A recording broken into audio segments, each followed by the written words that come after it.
आज के इस वीडियो में हम जानेंगे गौतम बुद्ध और आम्रपाली की कहानी। भगवान गौतम बुद्ध के जीवन से जुड़ी कई प्रेरणादायक कहानियाँ आपने सुनी होंगी। बुद्ध के विचारों से व्यक्ति का जीवन बदल जाता है। तभी तो अंगुलीमाल जैसा डाकू भी बुद्ध से मिलकर भिक्षु बन गया। गौतम बुद्ध से जुड़ी एक नहीं बल्कि कई कहानियाँ हैं, लेकिन भगवान बुद्ध और आम्रपाली की कहानी सबसे ज़्यादा प्रचलित है। आम्रपाली, जिसे दुनिया की सबसे खूबसूरत वेश्या कहा जाता था, लेकिन जब आम्रपाली भी बुद्ध से मिली तो उनके विचारों से प्रभावित हो गई।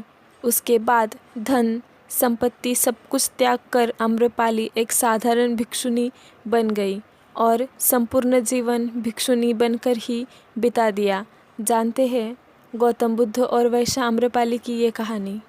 इतिहास के पन्ने आपको बिहार के जिला वैशाली के राजाओं और नगरवधु आम्रपाली के किस्सों से भरे मिलेंगे। कहा जाता है कि एक गरीब दंपत्ति को एक आम के पेड़ के नीचे कन्या मिली थी।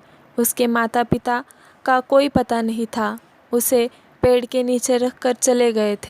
दंपत्ति ने लड़की के माता पिता के बारे में बहुत पता लगाया, लेकिन कुछ पता नहीं चला।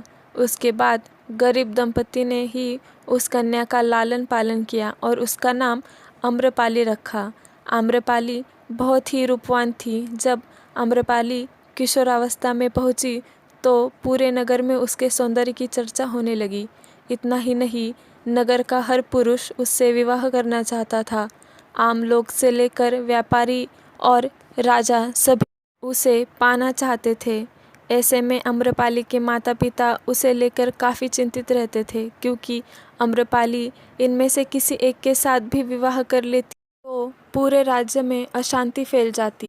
नगर में शांति स्थापित करने के लिए वैशाली राज्य के प्रशासन ने आम्रपाली को क्रमानुसार अंत में नगरवधु बना दिया। आम्रपाली को साम्राज्य की सबसे खूबसूरत और प्रतिभाशाली महिला के रूप में जनपद कल्याणी की उपाधि 7 साल के लिए दे दी गई। आम्रपाली को धन आभूषण से लेकर अपना महल भी मिल गया। उसके इर्द गिर्द सेविकाएं रहती थी। आम्रपाली को शारीरिक संबंध बनाने के लिए चयन का अधिकार भी प्राप्त था। फिर वह राजा के दरबार की नर्तकी भी बन गई।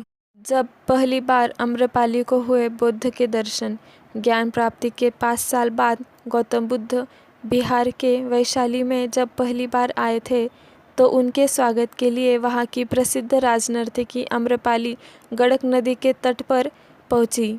आम्रपाली के सुंदर रूप और आवेदन को देख बुद्ध ने अपने शिष्यों को कहा कि आंखें बंद करके रखो। कहा जाता है कि आम्रपाली एक बौद्ध भिक्षु पर मोहित हो गई थी।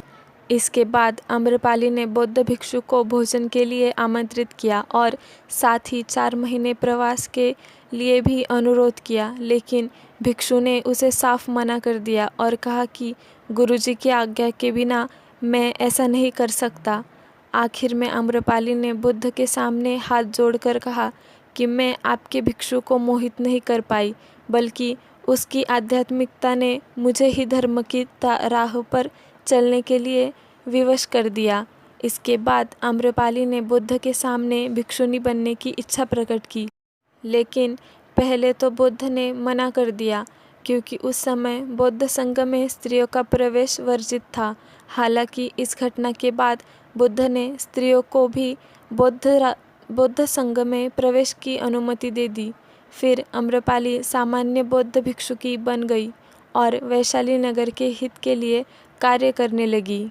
उसने अपने केश कटवा लिए, सारा धन बांट दिया और भिक्षा पात्र लेकर सामान्य भिक्षुकी बनकर पूरा जीवन व्यतीत किया। अगर आपको हमारा आज का वीडियो पसंद आया हो तो हमारे चैनल को सब्सक्राइब करें और इस वीडियो को प्लीज़ लाइक करें। Thank you.